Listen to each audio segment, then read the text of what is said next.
আজকে দেখলাম যে ৪ দলীয় জোট তারা প্রধান উপদেষ্টার সঙ্গে বৈঠক করলেন। ৪ দলীয় জোট কেন বলছি?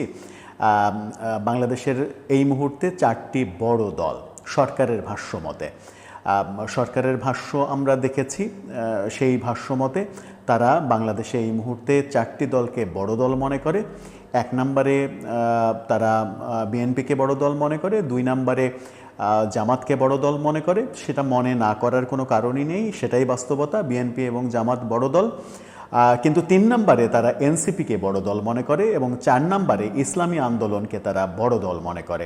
এবং তারা মনে করে যে বাংলাদেশে এই ৪টি দলই আসলে জনগণের স্টেক হোল্ডার।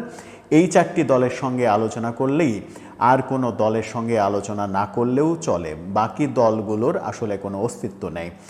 যেমন জাতীয় পার্টির কোনো মূল্য নেই, জাসদ, ওয়ার্কার্স পার্টি, সিপিবি সহ বাম দলগুলো যাদের প্রভাব রয়েছে সমাজে প্রচণ্ড, ভোটের ইকুয়েশনে কতটা, সেটার চাইতেও বড় কথা হচ্ছে যে সমাজে কতটা প্রভাব রয়েছে, সেগুলোর কোনো মূল্য নেই। গণফোরাম, ডক্টর কামাল হোসেনের গণফোরাম, কিংবা কৃষক শ্রমিক জনতা লীগ, কাদের সিদ্দিকির, এই দলগুলোর কোনো অস্তিত্ব নেই। এই দলগুলোর নেতাদেরও কোনো অস্তিত্ব নেই। এই ৪টি দলই, যে ৪টি দলের সঙ্গে তারা বৈঠক করলো, তাদেরকেই উপাধি দিল যে বাংলাদেশের ৪টি বড় দলের সঙ্গে আমরা মিটিং করলাম। ভালো কথা, মিটিং করেছেন।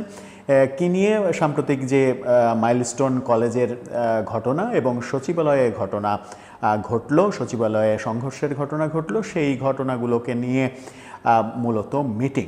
কিন্তু মিটিং শেষে সরকারের ব্রিফিং দিলেন আসিফ নজরুল।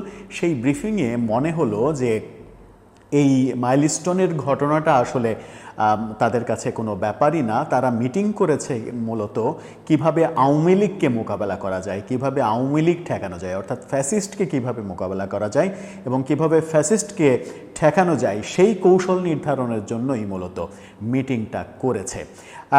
ব্যাপারটা অনেকটা জুজুর ভয়ের মতো। আওয়ামী লীগের বেশিরভাগ নেতারা যখন বিদেশে পালিয়ে আছেন, আওয়ামী লীগ যখন মাঠে নামতে পারছে না, আওয়ামী লীগের চেইন অফ কমান্ড যখন ভেঙে পড়েছে, আওয়ামী লীগের রাজনৈতিক অস্তিত্ব কবে নাগাদ আবার পুনর্গঠিত হবে, সেই আলোচনা যখন সমাজে প্রতিষ্ঠিত হয়ে গেছে, তখন তারা এই সংকটময় মুহূর্তে মনে করছে যে আওয়ামী লীগ একটা বড় ষড়যন্ত্র করে সরকার উৎখাত করার মতো পরিবেশ তৈরি করতে পারে। সুতরাং আওয়ামী লীগকে কীভাবে ঠেকানো যায়, ফ্যাসিস্টকে কীভাবে ঠেকানো যায়, সেই আলোচনাটাই তারা করেছে। সেই আলোচনাটা করার মোক্ষম সময় কি এটা? যখন মাইলস্টোন কলেজের এই দুর্ঘটনা নিয়ে ব্যাপক কথাবার্তা চলছে, সেই উপদেষ্টা নিজেই যখন সেখানে ৮ ঘন্টা অবরুদ্ধ ছিলেন, পাশে যাকে বসিয়ে রেখেছিলেন প্রধান উপদেষ্টার প্রেস সেক্রেটারি, তিনি সহ ৮ ঘন্টা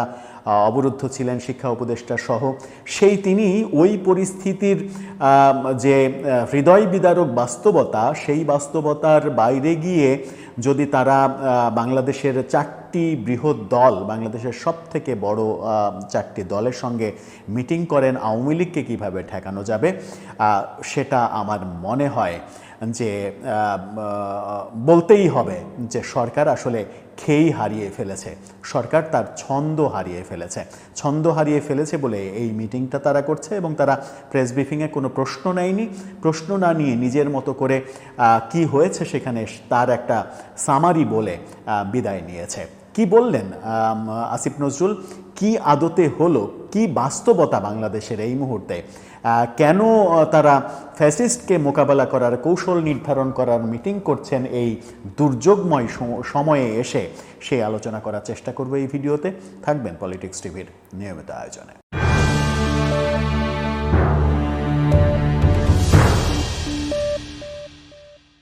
দর্শক, পলিটিক্স টিভির নিয়মিত ভিডিওগুলো স্পন্সর করছে প্রজাপতি.tv, নতুন ওটিটি প্ল্যাটফর্ম। আপনারা চাইলে ইউটিউবে, ফেসবুকে, ইনস্টাগ্রামে, টিকটকে দেখে নিতে পারেন। ডেসক্রিপশন বক্সে লিঙ্ক দেওয়া থাকবে, সেখান থেকেও আপনারা দেখে নিতে পারেন প্রজাপতির কার্যক্রম। চলে যাচ্ছি মূল ভিডিওতে। বলছিলাম প্রধান উপদেষ্টার সঙ্গে ৪টি বৃহৎ দলের মিটিং। কয়েকটা পর্যায়ে আলোচনাটা করে ৪টা বৃহৎ দলের প্রসঙ্গে আসে। বিএনপি, জামাত, বাংলাদেশের ৩টি বৃহৎ দলের 2টি। অবশ্যই এই মুহূর্তে বিএনপি বাংলাদেশের সবথেকে বড় দল, যখন আওয়ামী লীগ নেই। তারপরেই জামাতের অবস্থান এটা মোটামুটি এখন স্বীকৃত। সেই দুইটার ক্ষেত্রে ঠিক আছে, কিন্তু যে দলটা এখন পর্যন্ত নিবন্ধন পায়নি, নিবন্ধনের আবেদন করে প্রাথমিক বাছাইয়ে ফেল করেছে, তাদেরকে আবার 15 দিনের সময় দেওয়া হয়েছে কাগজপত্র ঠিক করার জন্য। যে দলটা নিবন্ধিত না, যে দলটা এখনও বৈধতা পায়নি, সেই দলটাকে বাংলাদেশের বৃহত্তম দলগুলোর মধ্যে 3 নম্বরে ভাবা সরকারের জন্য, মানে সরকারের পক্ষ থেকে এই যে মেসেজটা, এই মেসেজটা কি বলে? এই মেসেজটা বলে যে সরকার এনসিপিকে ওন করে। এরপরে ইসলামী আন্দোলনের অবস্থান কোথায়, হাত পাখার অবস্থান কোথায়? নির্দিষ্ট একটি দুটি জেলায়। তো নির্দিষ্ট একটি দুটি জেলায়, এবং স্মরণ থাকে যেন তারা তাদের সেই প্রভাব বিস্তার করা জেলাতে সিটি কর্পোরেশন নির্বাচন করেও কিন্তু বিজয় লাভ করতে পারেনি। সেখানে বলা হয়তো অজুহাত হিসেবে সামনে নিয়ে আসবে যে আওয়ামী লীগ সরকারের আমলে বিতর্কিত নির্বাচন হয়েছে, সেই কারণেই পারেনি। সেটা ভিন্ন ব্যাখ্যা, কিন্তু তাদেরকে বড় দল হিসেবে ট্রিটমেন্ট দিচ্ছে সরকার। কিন্তু আমরা আওয়ামী লীগ, বিএনপি, জামাত, তারপরে বড় দল হিসেবে আদতে কাদেরকে চিনি? আদতে কাদেরকে আমরা মনে করি যে এরপরে বড় দল? অবশ্যই জাতীয় পার্টি। তারপরে যদি পর্যায়ক্রমে আসে তাহলে কয়েকটি বাম দল আসবে, জাসদ আসবে, ওয়ার্কার্স পার্টি আসবে, সিপিবি আসবে। এই দলগুলো যদি একটা জায়গায় দুইটা জায়গায় প্রভাব আছে এরকম দলকে আপনি গুরুত্ব দেন, তাহলে অবশ্যই কাদের সিদ্দিকীর কৃষক শ্রমিক জনতা লীগকে আপনাকে গুনতে হবে। সেগুলো না করে সরকার যে দৃষ্টান্ত স্থাপন করছে, সেই দৃষ্টান্তের মধ্যেই যে এক ধরনের পক্ষপাতিত্ব আছে, এক ধরনের একগুঁয়েমি আছে, সেটা কিন্তু প্রমাণিত হয়। এবার পরের বিষয়ে আসি, যে তারা কোন সাবজেক্টে আলোচনা করলো। আলোচনায় রাজনৈতিক দলগুলো নাকি তাদেরকে পরামর্শ দিয়েছে যে সরকারের আইন শৃঙ্খলা রক্ষার ক্ষেত্রে গাফিলতি রয়েছে, ঘাটতি রয়েছে, যে ঘাটতিগুলো পূরণ করতে হবে। এটা আসিফ নজরুল নিজেই বলেছেন যে তা আমাদের কিছু ঘাটতির কথা তারা বলেছে, যে ঘাটতিগুলো পূরণ করতে হবে। তো সরকারের বিবৃতিতে যদি এই একটা বাক্যই আসে, তার মানে হচ্ছে যে সরকারের কাছের দল, আমি যদি ধরি বিএনপি বাদ দিয়ে বাকি তিনটাই সরকারের কাছের দলগুলোও মনে করছে যে সরকার আইন শৃঙ্খলা রক্ষার কাজে ব্যর্থ হচ্ছে। সুতরাং সরকারের ব্যর্থতা একেবারে দিনের আলোর মতো পরিষ্কার। আবার ঐক্যের প্রসঙ্গ এসেছে, যে দলগুলো, এই 4 দলকে বলা হয়েছে যে আপনারা ঐক্যের জায়গায় নেই, আপনাদের মধ্যে ঐক্য নেই। দলগুলো নাকি বলেছে যে আমাদের রাজনৈতিক কর্মকাণ্ডে ঐক্য না থাকতে পারে, পথের রাজনীতিতে ঐক্য না থাকতে পারে, কিন্তু আমরা আপনারা যখনই ডাকছেন তখনই তো আমরা একসাথে মিটিং করছি, ঐক্যমত্য কমিশনের বৈঠকে আমরা একসাথে যাচ্ছি। অর্থাৎ আমাদের মধ্যে ঐক্য যদি না থাকতো তাহলে তো আমরা এটা করতাম না। কেমন ঐক্য আছে সেটা তো আমরা দেখতেই পাচ্ছি, যখন জামাত ইসলাম এরকম কথা বলে যে নৌকা ধানের শীষ, 2 সাপের একই বিষ, এই স্লোগান যখন তারা দেয়, যখন এনসিপির পক্ষ থেকে কিংবা বৈষম্য বিরোধী ছাত্র আন্দোলনের পক্ষ থেকে স্লোগান ওঠে টিনের চালে কাউয়া, তারপরে খালেদা জিয়ার নাম ধরে, তারেক জিয়ার নাম ধরে যে বিশ্রী কুষ্টি ভাষায় স্লোগান দেওয়া হয়, সেগুলো তো আমরা শুনেছি। তার মানে হচ্ছে যে ঐক্যের জায়গা কোথায়? ইসলামী আন্দোলনের কথা যদি বলা যায়, যে ইসলামী আন্দোলন সাম্প্রতিক সময়ে বিএনপি সম্পর্কে এতটা বিশ্রী কথা নাই যে বিশ্রী কথাগুলো তারা বলেনি। তো সেগুলো শুধুই মাত্র কি রাজনৈতিক কথা? সেগুলো তারা উপলব্ধি করে কিংবা ভেতর থেকে বলছে না? তার মানে হচ্ছে যে তাদের মধ্যে ঐক্য নেই। 24 জুলাই আন্দোলনে যে ঐক্যটা ছিল, সেই ঐক্যে যে পরিষ্কারভাবে ফাটল ধরেছে, সেটা প্রধান উপদেষ্টা নিজেও টের পেয়েছেন, এবং প্রধান উপদেষ্টা তাদের মধ্যে বলেছেন যে আপনাদের মধ্যে ঐক্যের ব্যাপারটা যদি দৃশ্যমান হয়, তাহলে ফ্যাসিস্টরা কোনো কর্মকাণ্ড করতে সাহস পাবে না, তারা ভয় পাবে। আপনাদের মধ্যে যে ঐক্য না থাকে, তাহলে ফ্যাসিস্টরা পূর্ণ উদ্যমে আবার ঘুরে দাঁড়ানোর চেষ্টা করবে। আলোচনার মূল জায়গাটাই হচ্ছে এটা, যে ফ্যাসিস্ট ঘুরে দাঁড়াচ্ছে কিনা, ফ্যাসিস্ট ঘুরে দাঁড়ানোর ইঙ্গিত তারা পাচ্ছে। এবং সচিবালয়ে দিনের বেলায় যে ঘটনাটা, এই ভিডিওটা যখন দেখছেন তখন তো 23 তারিখ হয়ে গেছে, 22 তারিখে দিনের বেলায় সচিবালয়ে যে ঘটনাটা ঘটানো হয়েছে, ছাত্ররা তাদের পরীক্ষা কেন রাত ৩টার সময় স্থগিত করা হলো, এটার প্রতিবাদে শিক্ষা উপদেষ্টার পদত্যাগের প্রতিবাদে যখন সচিবালয় ঘেরাও করেছে, সেখানে সংঘর্ষের ঘটনা ঘটেছে এবং বিভিন্ন সূত্র যেটা বলছে সেটা হচ্ছে যে ইন্ডিপেন্ডেন্ট টেলিভিশন বলছে, আপনারা তাদের ফটোকার্ডটা দেখে নিতে পারেন, সেখানে বলছে যে সচিবালয় সংঘর্ষ, আহত হয়ে ঢাকা মেডিকেল কলেজে অন্তত ৮০ শিক্ষার্থী, শুধুমাত্র ঢাকা মেডিকেল কলেজেই ৮০ জন, এবং সব মিলিয়ে শোনা যাচ্ছে ১৫০-২০০ জনের বেশি আহত হয়ে হাসপাতালে ভর্তি হয়েছে, এরকম পরিবেশ। এবং এই ব্যাপারটা আওয়ামী লীগ ঘটিয়েছে, এটা আওয়ামী লীগের প্ল্যান, ছাত্রলীগের প্ল্যান, এটা সরকারের মধ্যে কে বা কারা বিভিন্নভাবে স্টাবলিশড করতে সমর্থ হয়েছে। এবং সরকার সাথে সাথে ৪ দলকে ডেকে বৈঠক করে তাদেরকে একাট্টা করার চেষ্টা করছে যে এদের বিরুদ্ধে আপনাদের মাঠে নামতে হবে, আপনাদের একাট্টা হতে হবে যেন ফ্যাসিস্টরা কোনো কিছু করতে না পারে। ব্যাপারটা খুবই মজার এবং ব্যাপারটা খুবই হাস্যকর যে সচিবালয়ের সামনে ছাত্ররা যে কাজটা করলো সেটাকে পুরোটা আওয়ামী লীগ করছে। আওয়ামী লীগের এত শক্তিই যদি থাকে তাহলে গত ১১ মাসে আপনারা কি করলেন? আওয়ামী লীগকে ফ্যাসিস্ট হিসেবে আমরা তাড়িয়ে দিলাম, তাদের সঙ্গে যুদ্ধ করলাম, তাদের সঙ্গে যুদ্ধে ৮৩৪ জন মানুষ শহীদ হলো। সেই ঘটনার পরে গত ১১ মাসে আপনাদের কর্মকাণ্ড জনগণের কাছে এত বেশি তৃপ্তির হওয়ার কথা ছিল, এত বেশি গ্রহণযোগ্য হওয়ার কথা ছিল, আপনাদের প্রতি ভালোবাসা জনগণের এত বেশি তৈরি হওয়ার কথা ছিল যে আওয়ামী লীগ চাইলেও, ফ্যাসিস্টরা চাইলেও কোনো ধরনের আন্দোলন কিংবা কোনো ধরনের সিচুয়েশন ক্রিয়েট করতে পারবে না, জনগণ তাদের প্রশ্রয় দেবে না।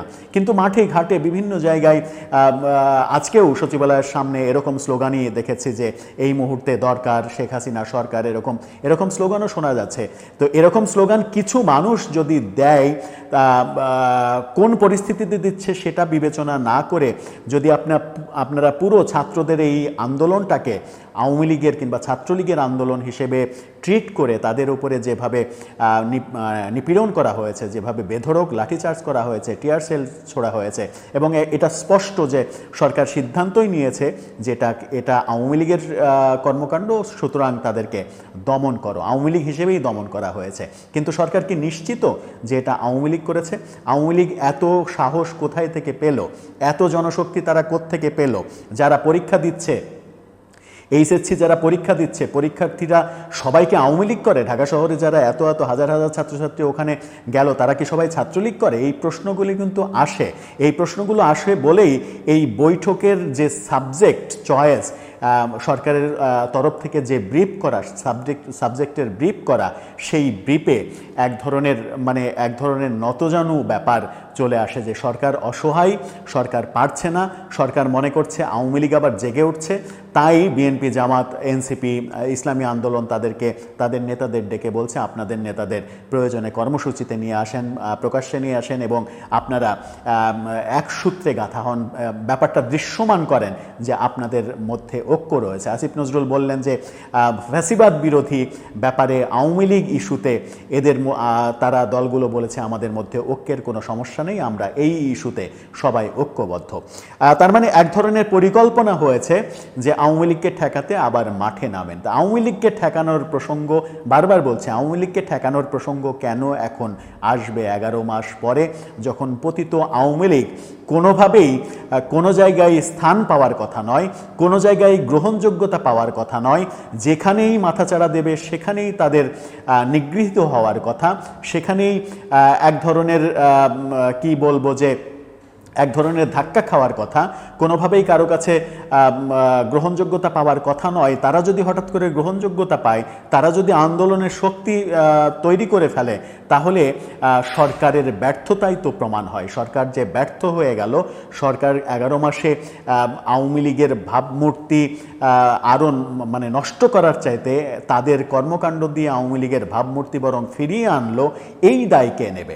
এই দায় সরকারকেই তো নিতে হবে। আওয়ামী লীগ এখন মাথাচাড়া দিয়ে যদি ওঠে তাহলে সেই দায় তো সরকারের ব্যর্থতার জন্যই দিচ্ছে।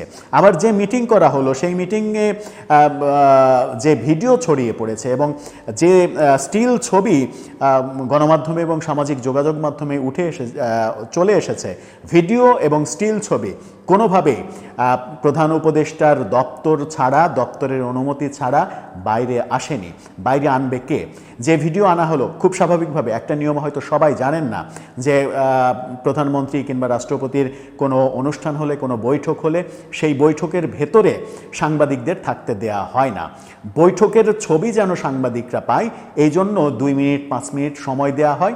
একটা ডামি শ্যুট তারা করে, যে তারা কথাবার্তা বলে, সেই কথাবার্তা এমনি গল্পগুজব করে, গল্পগুজবের ফাঁকে তারা কিছু ভিডিও ধারণ করে নেয়, কিছু স্টিল ছবি নিয়ে নেয়, যেন সেটা গণমাধ্যমে সেই সোর্স দিয়ে তারা প্রচার করতে পারে যে এরকম একটা বৈঠক হয়েছে।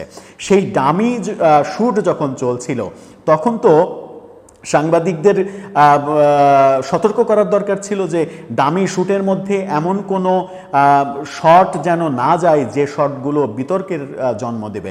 যেমন শটে দেখা গেছে প্রধান উপদেষ্টা হা হা হো হো করে হাসছেন, সেটা ছড়িয়ে পড়ে চতুর্দিকে সমালোচনা হচ্ছে যে আজকে শোকের দিন, শোক ঘোষণা করা হয়েছে, মাইলস্টোনে এত বড় একটা ঘটনা ঘটলো, সেই ঘটনাকে নিয়েই মিটিং হচ্ছে, সেই মিটিংয়ে প্রধান উপদেষ্টা হাসছেন। আর এক উপদেষ্টাকে দেখা গেল যে মুখের মধ্যে কিছু একটা নিয়ে জাবর কাটছেন, কিছু একটা খাচ্ছেন। তো এই ছবিগুলো তো গণমাধ্যমে আসার কথা নয়। যখন সাংবাদিক ছবি তুলছে তখন তো ডামি শট দেওয়ার সময় আপনাকে সেই সচেতনতাটা থাকতে হবে যে এই শটটাই মিটিংয়ের শট হিসেবে গণমাধ্যমে চলে যাবে। আবার একটা যে ভিডিওটা ভাইরাল হয়েছে সেই ভিডিওটা দেখানোর তো কিছু নাই, সেই ভিডিওটা অলরেডি আপনারা দেখেছেন যে প্রধান উপদেষ্টা হাসছেন, কিন্তু প্রধান উপদেষ্টা তো হাসার কথা নয়। তার মানে হচ্ছে ডামি সময় যখন তারা গসিপিং করছিলেন তখন সাংবাদিকরা সেই দৃশ্য নিয়েছেন। প্রধান উপদেষ্টার জানার কথা যে এখনকার এই দৃশ্যটাই মিটিংয়ের দৃশ্য হিসেবে গণমাধ্যমে প্রচারিত হবে। ঠিকই তাই হয়েছে এবং তিনি সমালোচিত হয়েছেন। এই কাণ্ডজ্ঞান যাদের নেই তারা রাষ্ট্র পরিচালনা করবেন কিভাবে? এত সহজ সরল শিশুর মতো মানুষ হলে তো রাষ্ট্র পরিচালনা করা যাবে না। শোকের দিনে আপনি ক্যামেরায় মানে ডামি দিচ্ছেন, আপনি মিটিং করছেন এরকম ক্যামেরায় ডামি দিচ্ছেন, অথচ হো হো করে হাসছেন। আপনি ক্যামেরায় ডামি দিচ্ছেন, সেই সময় আপনি দেখতে পাচ্ছেন ক্যামেরায় শট চলছে, সেই সময় আপনি খাচ্ছেন। এই ব্যাপারগুলো তো হতে পারে না, কারণ এই দিনটাকে আপনি শোক দিবস হিসেবে ঘোষণা করেছেন, রাষ্ট্রীয় শোক পালন হচ্ছে। শোকের দিনে আপনি মিটিংয়ে হাসতে পারেন না যে হাসির দৃশ্য গণমাধ্যমে আসে। এটা কোনোভাবেই মানে সত্য নয় যে আপনারা মিটিংয়ে হাসাহাসি করেছেন, কিন্তু মিটিংয়ের যে কথা বলছি যে মিটিংয়ে তো সাংবাদিকদের থাকতে দেওয়া হয় না, 2 মিনিট 5 মিনিট সময় দেওয়া হয় ডামি শ্যুট করার জন্য। সেই ডামি শ্যুট করার সময় সাংবাদিকরা যে আপনার রিয়েল শট যেন পায় সেভাবেই তো ডামি দিতে হবে আপনাকে, সেই গানটুকু তো থাকতে হবে যে এটা গণমাধ্যমে যাবে। আবার একটা স্টিল ছবি, এই স্টিল ছবি প্রধান উপদেষ্টার কার্যালয় ছাড়া কে বের করেছে? সাধারণ মানুষ বের করেছে একটা স্টিল ছবি। দেখুন সেই স্টিল ছবিতে সবাই দাঁড়িয়ে পোজ দিয়ে ছবি তুলেছেন, সেখানে প্রধান উপদেষ্টাকে দেখেন হাসি মাখা, তার মুখে হাসি এবং ঠোঁট দুটা আলাদা, হাসি মাখা ছবি তুলেছেন। সেখানে বিএনপির 2 নেতাকেও বেশ হাস্যোজ্জ্বল মনে হচ্ছে।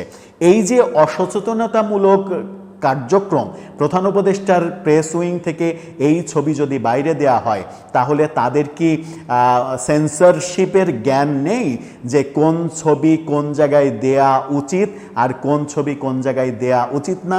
এই ছবি নিয়ে যে ট্রল হবে, এই ছবি নিয়ে যে দেশব্যাপী সমালোচনার ঢেউ তৈরি হবে যে রাষ্ট্রীয় শোকের দিন তারা হাসাহাসি করছেন, এটা তো কোনোভাবেই কাম্য হতে পারে না।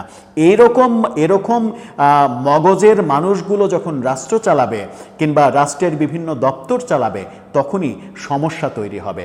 মূল সমস্যাকে পাশ কাটিয়ে অন্যদিকে মানুষের মনোযোগ চলে যাবে। আমার মনে হয় যে যেভাবে সরকারের মনোযোগও মূল জায়গা থেকে অন্য জায়গায় ডাইভার্ট হয়েছে। আজকে আসিফ নজরুল যেভাবে তিনি মিটিংয়ে কি হয়েছে সংক্ষিপ্ত বলে চলে গেলেন, সাংবাদিকদের পাত্তা দিলেন না, একটা প্রশ্ন করার সুযোগ দিলেন না। তিনি যদি প্রশ্ন করার সুযোগ দিতেন, সাংবাদিকরা যদি প্রশ্ন করে ভেতরের তথ্য জানার চেষ্টা করতেন, তাহলে আরও কিছু বের হয়ে আসতো, তাহলে সরকারকে নিয়ে সমালোচনার পথগুলো বন্ধ হতো। আমার মনে হয় যে এখনই তড়িৎ সরকারের মধ্যে একটা একটা শুদ্ধি অভিযান দরকার, একটা রিশাফলিং দরকার। সঠিক যোগ্য মানুষগুলো যোগ্য স্থানে আছেন কিনা, যারা সঠিক সিদ্ধান্ত নিতে পারেন। যে হাসির ভিডিও কিংবা হাসির ছবি আজকে ভাইরাল হচ্ছে, এর পুরো দায় প্রধান উপদেষ্টার প্রেস উইংকে নিতে হবে। প্রধান উপদেষ্টাকে কলঙ্কিত করা হলো, তিনি শোক দিবসে হো হো করে হাসছেন, সেই ছবি গণমাধ্যমে গেল, এর দায় প্রধান উপদেষ্টার নয়, এর দায় প্রধান উপদেষ্টার প্রেস উইংয়ের, যারা এই কর্মকাণ্ডটা করার জন্য চাকরি পেয়েছেন, চাকরি করছেন। কে কার জবাব দেবে, কে কিসের জবাব দেবে? এই মুহূর্তে যখন মাইলস্টোনের ঘটনা নিয়ে আলোচনা করার কথা, এই মুহূর্তে যেমন শিক্ষা মন্ত্রণালয়ের ব্যর্থতা নিয়ে আলোচনা করার কথা, এই মুহূর্তে যখন রাষ্ট্রের সমস্যা নিয়ে আলোচনা করার কথা, তখন তারা আলোচনা করছে কিভাবে ফ্যাসিস্ট দমন করা যায়। ফ্যাসিস্ট তো 11 মাস আগে বিদায় নিয়েছে, তাহলে 11 মাস পরে তারা আবার আগমনের সাহস কিংবা আগমনের শক্তি কোথায় থেকে পাচ্ছে? আপনাদের ব্যর্থতার মাধ্যমে কি সেই শক্তি সঞ্চারিত হচ্ছে? প্রশ্নটা কিন্তু এসেই যাবে বারবার। দর্শক, আপনার মতামত জানিয়ে লিখতে পারেন আমাদের কমেন্ট বক্সে।